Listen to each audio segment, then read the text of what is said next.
pala dyan. Pwede din Opo. pala dyan sa inyo. Rugado sa trabaho. Opo. Overtime. Dahil man, kaso tambak ang trabaho.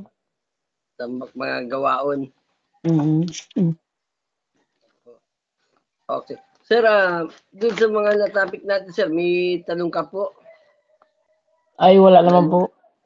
I-review ko man. Kaso bago, dahil man ako dahil man ako nakapag-review ta. Dakulong gigiribo. Ah, so, dun po sa mga single shoes natin, Ay, di okay ka na na po po doon. nalilito pag nagwa-wiring?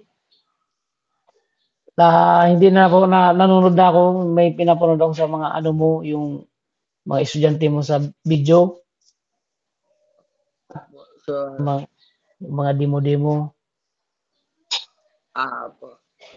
So, magre-review tayo, sir. Bukas na lang tayo mag-demo, sir. Sige po. Okay. So, sa tester, sir, familiar ka na po sa tester? Hindi pa ako ganong ano yan eh. Hindi ko pa ganong kabisado yan eh. Kaya nga tinanong ko sa Tester. inyo. Pero may tester ka pong ginagamit? Ay, wala po eh.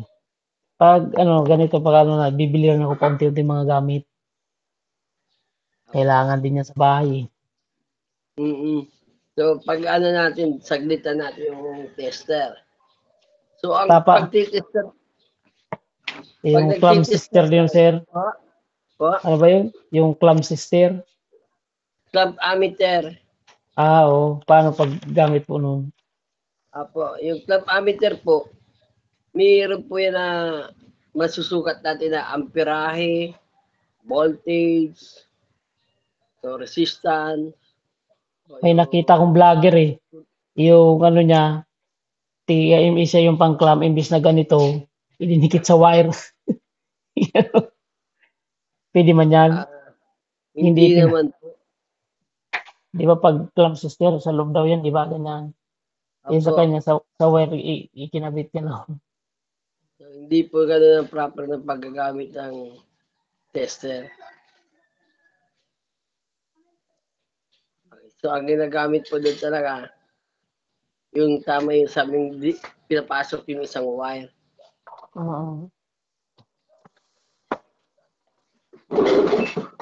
Okay, so ang tester po,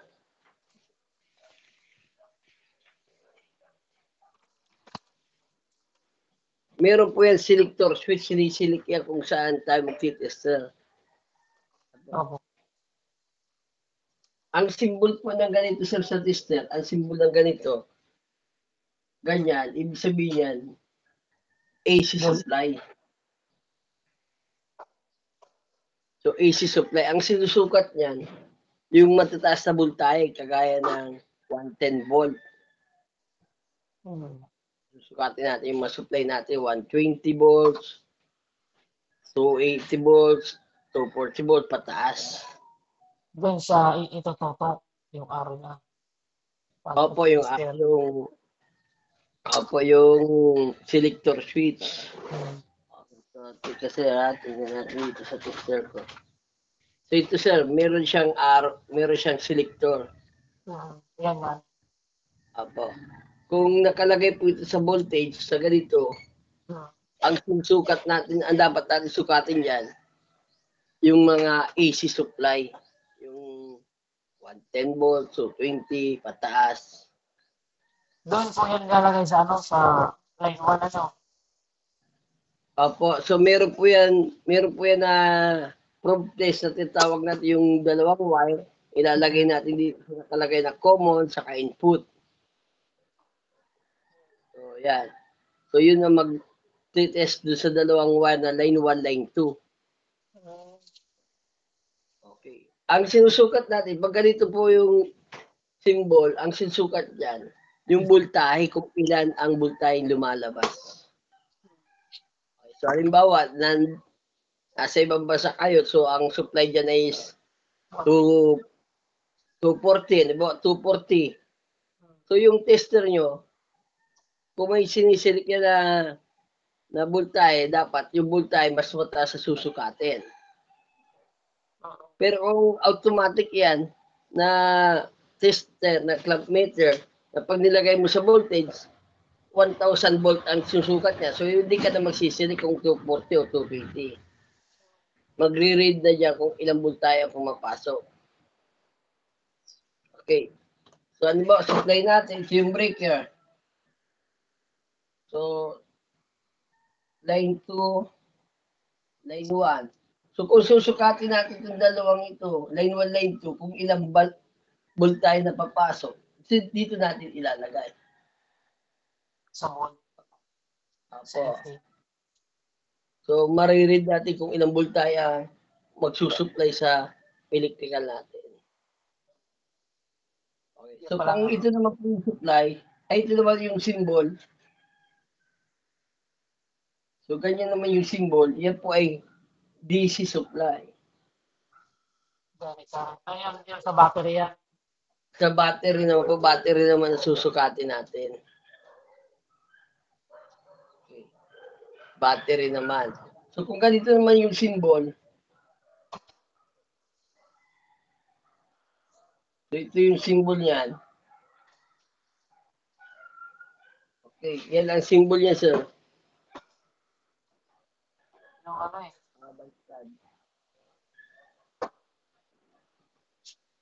Yan. Continuity.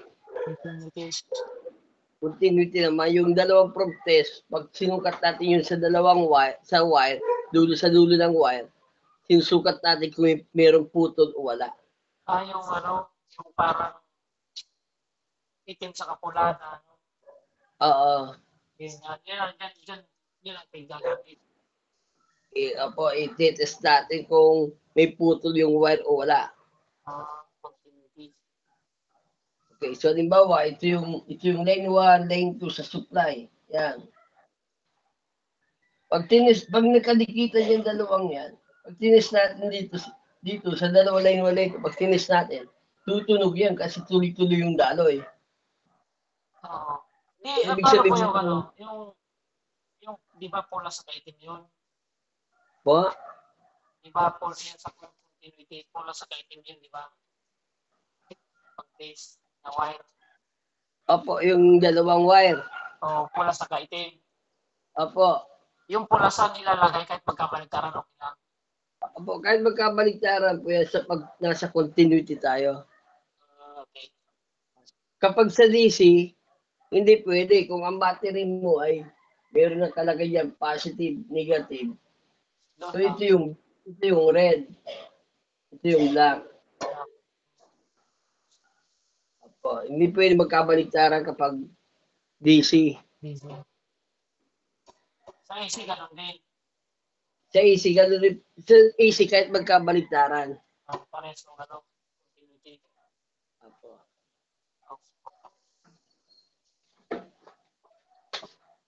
Okay, so yung continuity, ang sinusukat natin, sir, yung kung may putol yung wire o wala.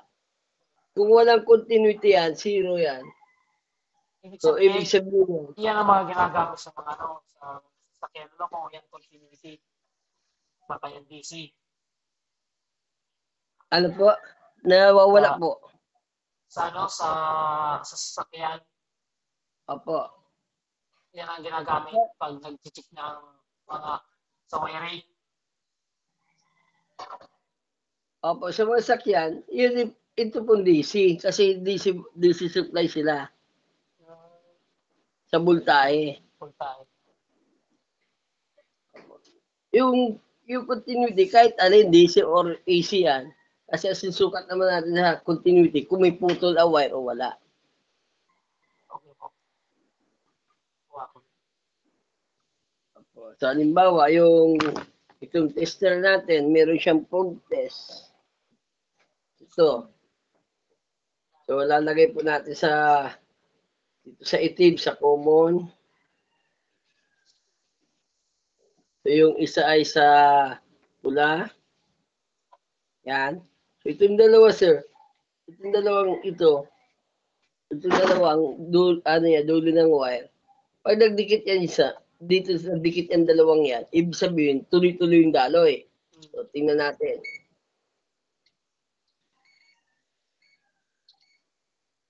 Yan, tumutunog po. Ibig sabihin, may continuity. May wire, ay may power siya. Hindi siya sa power po eh. Continuity sir, ibig sabihin kung may putol ang wire o walang putol. Pag tumunog pala, may putol. Hindi, pag tumunog, walang putol yung linya. Linya, okay. Okay, halimbawa, line 1, line 2, susukatin natin. Dapat hindi, pag magkadikitan yung line 1, line 2, ibig sabihin shorted. O, ibig sabihin ng short, tutunog yan. Pag may shorted yan, tutunog yan kasi tuloy-tuloy yung dalo eh. Oo. Pag sinaksak mo na yan sa bultahe, puputok yan. Okay. Okay. So kung yung wire naman susukatin natin, yung wire, titingnan natin kung may putol siya. Pag walang putol, tutunog yung tester. Kung may putol yan, so putol yung continuity, hindi siya tuloy-tuloy ang dalo eh. Ibig sabihin may putol. Yes po. Ibig sabihin may putol. So yung pagsukat ng continuity. Okay, ginagamit natin yan para kung testingin natin yung pig-wiring natin, kung may shorted o wala, so dito magagamit yan sa line 1, line 2. So kung mayroong continuity, ibig sabihin shorted yung linya. Kasi nagdikitan yung line 1, line 2. Oo. Pag-grounded siya. Apo, magkadikit. Kaya tumunog yung tester. Okay na po. Okay na po. Okay. So sa DC, ang positive dapat yung wire natin nasa red. Red. Hindi pwede magkabaligtaran po. So doon naman sa clamp ammeter, sa amperahe, yung amperes, dito sa amperes, so meron din itong ganyan na symbol, yan AC. Then amperes, meron rin pang DC. Okay. Kung DC ang susukatin natin ng amperes, ito po ang ilalagay natin sa selector switch. Okay. Kapag AC, ito pong symbol nito. Okay. So yung wire naman po susukat dito, sir. Yung pasok natin dito yung wire, sa labas niya yung amperes. Magre-read na yan. So isang wire lang po. So bakit po ba isang wire lang? Dapat dalawa naman yung ginagamit natin, line 1, line 2. So isa lang po yan kasi parehas lang naman yan eh. Magka-balance. Kung anong reading dito sa line 1, ganun rin yung magre-read sa line 2. Okay, kung 5 amperes pa na read natin dito, ang mariread dapat dito, 5 amperes read. Pero kung naging 10 amperes ito, tapos dito 5 amperes lang, so ibig sabihin, grounded yung linya. Mayroong gumagamit na hindi natin alam. Yung 5 amperes dito, na idagdag rito, so hindi nasukat itong isa, hindi siya dito nag-balance. Apo. So, ibig sabihin grounded o nakukunan tayo ng live wire. Kaya minsan pag mayroong mga ganyan, magtataka tayo ba't ang laki ng bayaran? Kasi mayroong kumukonsumo na hindi natin alam. Okay. Kung naka-off yung mga appliances natin, magre-read yan, 0. Ito, kung may grounded na 5 amperes, so magre-read yan ng 5. So akala natin walang power kasi in-off natin yung linya. So meron palang nagre-read na kinukuha ng iba. Ano mo kasi, in-off mo yung breaker. Paano mo malalaman na nagana pa yung power sa loob. O may grounded. Opo. Pag inap mo yung breaker, sir, hindi mo na siya malalaman kung may amperes na dumadaloy. 0 amperes na yan kasi naka-off na. Kasi yung sa vlog, nakita ko, kung binayaran niya daw 6,000. Dahil daw, kaya 2,000. Dalawa, lang. Kaya, tinignan niya yung kung may ano ba, may tawag may Sir, nawawala po. Sir, nawawala po yung nahinang masyado. Hello. Yan. Yung ano, yung nakita ko kasi sa vlogger, Apo. inoff niya na yung ano, yung windbreaker niya pero nagana pa rin. Alin po ang gumagana? Yung metro niya ba yun? Sa kuryente. Pero pinatay niya na Apo. yung mga ano niya, mga breaker niya dun sa mga appliances niya. So, dalawa lang po yan. Grounded yung linya niya sa feeder line or may nag-jumper sa kanya. Kaya pala ganun. Kaya gumagana sa meter. So, halimbawa, ganito naman yun.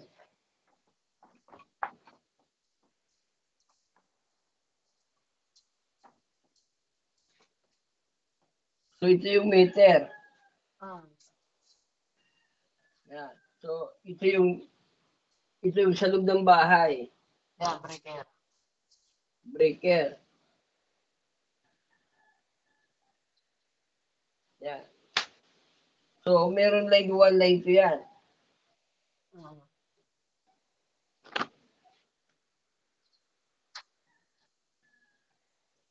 So, pag in-off na natin ito, naka-off na ito, gumagana pa ito, sir. So, pwedeng grounded itong dalawang ito. Pwede siya nabalatan, dumikit sa lupa, or sa mga grounded na bagay. Ano yung mga grounded na bagay? Nagana pa yun. Gagana pa rin yan. Kaya pala lumaki yung ano niya, yung papayarin niya, kahit naka-off na yung ano. Opo. Paano natin malalaman kung gumagana, kung mayroong grounded? So, yung clamp meter. I-clamp mo ito dyan. Pag nag-read yan, ibig sabihin may gumagana. May gumagamit na iba. Naka-off na dapat. 0 amperes na yan. Diyan nakasit siya sa ano, infinity. Sa amperes po, sa amperes. Ay, sa amperes pala ako, sa amperes. Amperahe po ang nagsusukat ng amperahe po ang nagsusukat ng meter, amperes. Kuha ko lang. Doon lang kasi sa nabase, yung ano, nung lang. Hindi niya tinignan yung papuntang metro, pero inup niya yung ano, breaker niya. Opo. So, paano niya mapapatunayan kung gumagana o hindi? Wala eh. Hindi ko na nasabay pa yung gawa na putol na yung plug niya. Naputol na. Putol na yung video. Video.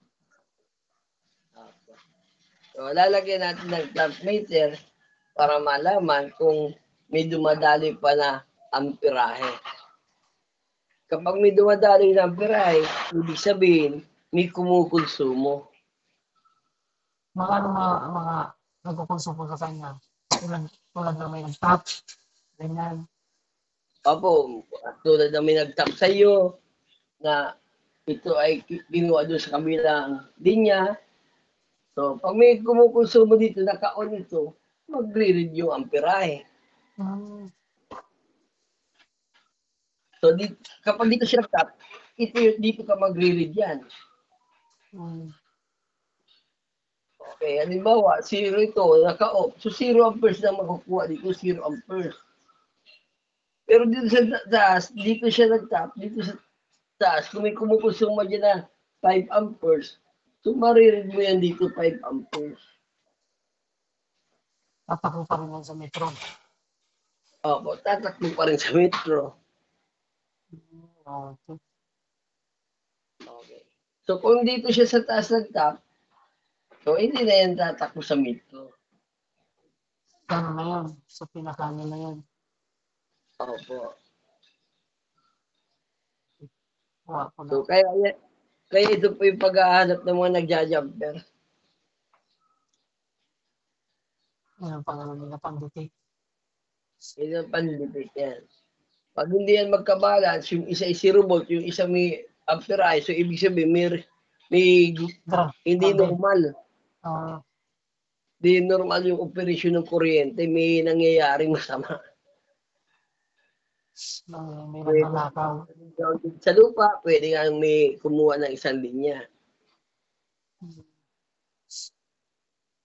Okay. Pag may kumuha ng isang linya, so kumuha ng isang linya yan, so ito yung line 1, so papunta dyan. So yung line 2, dito naman kumuha sa lupa yung line 2. So hindi mariread yung isa. Yung isa na makaka-read. Yung line 1 lang ang pag-ampers. Opo.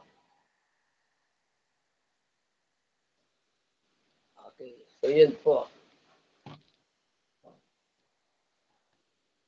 Kahit isang wire lang, pwede siyang po makakuha ng ano. Opo. Ng kuryente, ng power. Kahit isang wire lang. Kasi yung isa, galing rin naman yan sa lupa eh. Yung line to. O nga pala, yung neutral. Yung neutral, galing lang naman yan sa lupa, isa lang naman yan. So, naggawa na lang sa sarili sa lupa, so iilaw na yan. Takbo na lang. So, magkakaroon to ng line 1, magkakaroon to ng line 2. Nagkaroon na tuloy ako na idea yan. Sir. Parang banat mag-jumper. Opo. Pero mabilis man po yan mahanap. Pero may kinabiliban ako doon sa amin eh. Yung Mitra, kasi dati siya nagtatrabaho sa Kasuriko eh. May natanggal dahil nga doon sa ano na, nag-a-adjust na yung ano, Mitra. Ano yung pagdating ng readingan, binabawasan. Opo. Pangkaraya ba? May kaso nga yan eh. 10,000 dapat bayaran yung Kasuriko. Kasuriko 3 sa amin eh. Tawag. Albay. Hindi po, sa Kamsur. Ay, Kamsur. Sa Albay, agay ko yun eh. Aliko nga pala Albay. Yung sunod doon sa Kamsur. Kamsur, Kasuriko. Alam mo sa amin. Patago-tago na lang yung live man na yun. Kasi yung ano ng nanay ko, ganun din ginawa. Kasi yung nanay ko nagbabayad sa monthly ng 2,000. Ang ginawa, binabaan, pero bibigay yung nanay ko ng 300. Ang binabayaran ng nanay ko na sa 1,000 yan. Pinadikit nung ano, nung nag-checking. Ito ba't bigyan na nagbaba, hindi yan nagtataas. Yung pininglan. Kasi record rest po kayo. So sa unahan nyo nagpili. Sa partido. Partido, opo. Di ba may daan na dyan papunta sa Legazpi na shortcut? Pero ikaw sa tapos kami, tabako, Legazpi. Opo. Kaya lang napunta ko. Pagdadoktor.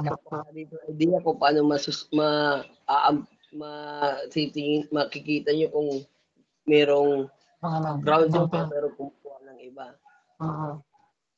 So, yan sir. Yan, sister, makakapatunay at sister yan. Kaya yan yung ginagamit niya ng mga electrician kung paano hanapin yung mga nagja-jumper. Hindi naman.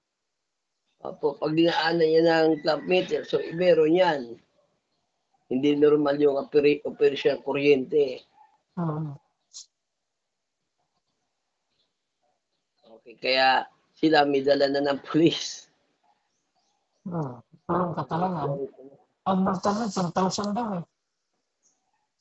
Eh, kano po? 10,000. 10,000. 1,000. 10,000. 10,000. Admit file na lang po yun. Para hindi ka, admit file na pa lang. Para hindi ka huliin agad. Nagkakaso pa.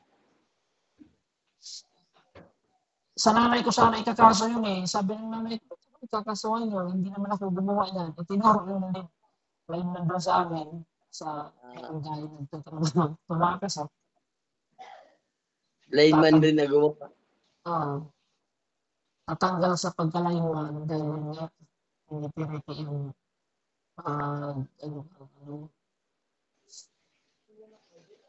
tawag lang, pag-check ang meter. Tapos, naging elektrisyan ng barangay.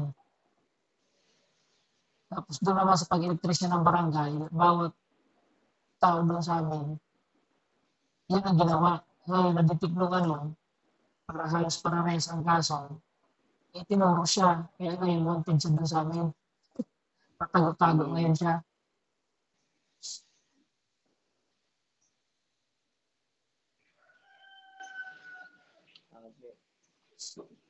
So, Chaon.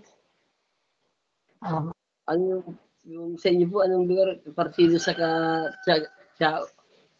Tigaon. Tigaon. Naalala ko sa nag-ano ko dyan, task force kami dyan, yung Bagyo. Sa ano yun? Sa ngayon, Patitinan. Oo, sa Sangay. Yung maraming namatay. Sa Sangay, task force kami dyan na nawala ng kuryente dyan, mahigit 1 buwan. Mga na tumapas na. Okay, so okay ka sa tester, sir? Okay na po. Okay na. Ano yung